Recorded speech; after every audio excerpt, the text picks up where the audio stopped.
There is a mixed interpretation of the premature calling off of mass action by Azimio la Umoja.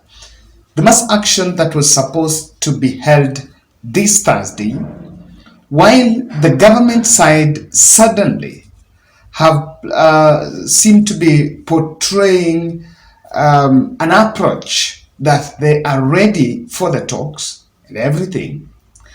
But there are also those who think that Raila Odinga team have been subdued, and so far maybe the mass action is no longer tenable. What is your thought about the two options that are on table? What is the thought? Is it about William Ruto suppressing Azimio, or there is something? I want to still hold my stand. William Ruto is non-committal on those bipartisan talks. The first week of April, I said it, that I did not see. Look at, I wanted to just think about his choice of words. He said that nimewambia mwende muongee na hawa wabunge huko bungeni. This is a situation where Raila was actually talking to William Ruto, confronting William Ruto, and William Ruto has been telling him that go and talk to those wabunge down there. The sudden change of heart and the leaning voice tone, the change of tone on that mass action, it could be that William Ruto decided and called Raila Odinga to avoid that mass action, maybe decided to change the tone intentionally because of the increasing number, the high profile number of delegates of diplomats that are in this country. Yesterday, the AU-SG, the African, not the African Union, the United Nations, AU-SG, Guterres was in the country and met confidentially the Azimio leader. They had a dummy, they had some discussions, confidential discussions on what exactly has been going on. And today, there were also other high-profile leaders, and I think on Friday or rather later tonight, we're expecting the German Vice Chancellor in the country. So, if the international community will push Ruto to be committed to that mass action, to be committed to that bipartisan talks, then I can tell you it will be there. It will be a political tragedy, a very deadly political tragedy. If the UDA wing had a plan and an ambition of just stopping the mass action, there is an explanation I want you to get from this. That press briefing, the 30th April press, I think the 30th March press briefing that cancelled, the 29th March press briefing that cancelled the 30th April mass action, it was a symbol of ceasefire. It is because the bipartisan talks that were actually floated, that were agreed upon, was supposed to be end political agitation. The mass action was just one tool of political agitation. So the causes of the political agitation is what Raila team are talking about: the prices of unga, the opening of the server in the IBC, and the political parties' discipline. All those are just factors behind the political agitation. But mass action was just one tool. And just to support my point, I wanted to listen to Stephen Kalonzo Musyoka. He made this speech on Friday, the day Raila came back in the country from Dubai. I was at home. I could not do this analysis, but I paid more attention. Then I realized that there was no analyst who picked up this point that he made. I wanted to get that soundbite here. Chini ya mkataba wa Umoja wa Mataifa, United Nations Charter, the right, and hear me, the right to self-determination is an inalienable right. Senior Council Mother na Otienda Molo anaelewa. You cannot take that. Na hiyo inalienable right can be exercised kwa njia fulani fulani. Kwa hivyo lazima wajue Kenya ni yetu pamoja. Wangapi wanasema Kenya ni yetu zote? Asanteni, Mungu abariki. Jeremiah Kioni. What Kalonzo Musyoka spoke about there is the reason why I want to tell you that we must be very serious and honest if the bipartisan talks resumes. I read this article. It was written by a gentleman. I really like his articles. Dr. Mukua is the ED of Loyola Center for Media and Communication. This article is titled Why Secession Debate May Be Running Deeper Than We Think. He attributed this article, one of his points of reference were actually about what Stephen Kalonzo Musyoka, a recharged Stephen Kalonzo Musyoka, spoke about in that rally. Stephen Musyoka spoke about secession. We'll revisit that aspect. He's actually saying that stopping demonstration is one step, but healing hurt citizens is more fundamental. I want to be very brutal here to William Ruto and the UDA wing, that is the bipartisan talks. These bipartisan talks, this route is not and was not exclusively to end the mass action. It was actually because mass action is one tool of political agitation. How about if they pick the next tool and you never know what is in the box? These bipartisan talks, the approach should be a ceasefire, a moment where we stop talking at each other and start talking to each other. Now, I want you to listen to this soundbite. This other soundbite here is when a clip of I got a clip of where those two, the representatives from Ruto side and those from Raila Odinga side speaking about, and it actually shows you the headline stance of us versus them. That is why I want you to listen to it, because it actually paints the picture of how the committee has lacked its ceasefire mood. There is an us versus them. Clearly, get that here.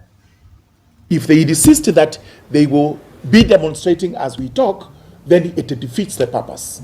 Absolutely defeats the purpose as far as we are concerned, because these talks were called for because of the ongoing demonstrations that were in the streets. And as a committee, we want to insist that if it's talks, yes, come, let's talk, but you cannot take advantage of hopeless, jobless young people to destroy people's property and at the same time demand that you be incorporated in one process or another. Whether they like it or not, they can go for demos today, go next week, go every week.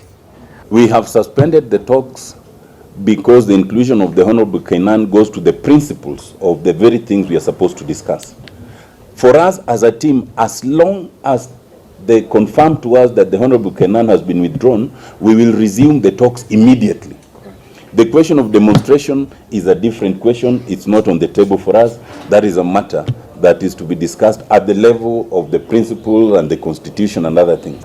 And you cannot say that you have an issue of somebody participating in a process, and then when a particular issue comes in, then they recuse themselves. That's like saying you have an objection to a judge, but you will be excusing the judge on other things except on a particular issue. It doesn't work that way. Now, there is something I want you to get from this. Clearly, you will see the us versus them. Then, that is why you sit back and say, while Raila Odinga vouched for the Kofi Annan model, the structure like that of Kofi Annan, that is the one that would actually envision ceasefire. But what we are seeing is just some dummy. And I want to tell you Ruto is not committed. This writer, there's something he said that I want us to get. My interpretation of this narrative, the narrative of secession that pops up from time to time, is that it might be running deeper than we think. It could be something in the table for the Azimio la Umoja. And it is not a choice. I don't think it's now a choice, but it's a demand that we look at that, we face that bipartisan talks with clear and definite intention. If William Ruto is still dilly-dallying, if he's not committed in it, I think better Raila keeps off that thing and picks the next card if it is available. You know, this narrative of secession can spread as fast as bushfire and set a ground for protracted conflict pitting national and county governments, among other factors. There are some things happening in this country that I just want to remind the political leadership not to be very sensitive about. We have some regions calling for equitable share of the resources. Mount Kenya is asking that we are contributing to the GDP. Our numbers are high, but the formula for sharing the national cake does not favor us. And they have got a narrative of we want our share. This we've seen even Gadono Mushomba leading that push, and it's already causing some sort of political internal tension within the UDA camp. This calling for equitable share, if they break ranks with the government, what does it say? It is where the self-determination thrives. We also have tribal appointments under the guise of political correctness, or by clear, using a very definite word, favoring shareholders. So many feel left out. Quite a number feel left out, that some two are dominating at the top. So because of these are realities that Kenyans are seeing, and these are things that are going on, there could be some anger still building. So that is why I want to believe that for the President William Ruto, that bipartisan route is not a route just to end Mandamano. That was not it. Because Mandamano was just one tool of political agitation. What is going on is this, if you treat bipartisan talks as a log of wood that you placed on the road to stop mass action, then it's just the vehicle is moving. So you just have one log. If you remove it, the vehicle will still go. What am I saying? Without the bipartisan talks route going on, the political agitation will still continue. So we must be very honest that we want to end that agitation. And Ruto is not committed to it, because I think there is a false understanding that I have contained Raila Odinga. You know, there are those who are saying that the Thursday demo was a flop. I don't know why it's a flop. I don't know, because Raila did not go. But there were no people in town. I was in town in the morning. Businesses didn't go on in town as usual. A bus was torched and a trailer was torched. So what indicator do someone need to say that that is there? On Raila not boarding in it could have been a decision that reached due to some internal intelligence. But then the point here is that there could be fatigue. And if someone runs with a narrative that, okay, I have managed Raila Odinga's mass action, and now, because that was one of the tools that I feared most, so I can now dilly-dally, then I can tell you that is actually dancing with fire. They organize, last time maybe it was organized goons, so the goons wreak havoc in the morning, and the protesters start in the afternoon. I don't know whether it has succeeded. Ruto do not mean for this mass action. There's just a change of tune, temporary change of tune, because of these diplomats here and there. I am seeing these contentious issues. William Samoei Ruto is under hostage by Mount Kenya and is threatened to the core. You engage Raila in this, we are going to leave you. And your 2027 matrices. And then the question I've always asked this there, leaving going where? If Rigathi Gachagua is to leave William Ruto, where does he go? I don't see. I am persuaded that Ruto may want continuous political contest. They want the continuous public contest so that he can create a narrative, a blame game narrative for Raila Odinga in the coming 2027. It will be clear if election is to be done today, the first political statement that UDA will say is to blame Raila for them failing to have a scorecard. I can tell you, there is no scorecard in 2027. There is no money to do any project, so there is no scorecard. If a blame game is around, that can be bought. Ruto is non-committal because of Uhuru truth. He's saying, in any case this goes through and we have a way with Raila, then it's a truce with Uhuru Kenyatta. But at the background, there could be bitter motives against Uhuru Kenyatta. Number three, lastly, I think there is a ploy to disorganize Azimio la Umoja. And anything that can put them together in some sort of create a euphoria around it is not welcomed by William Ruto. That's my take. The bipartisan talks was ceasefire.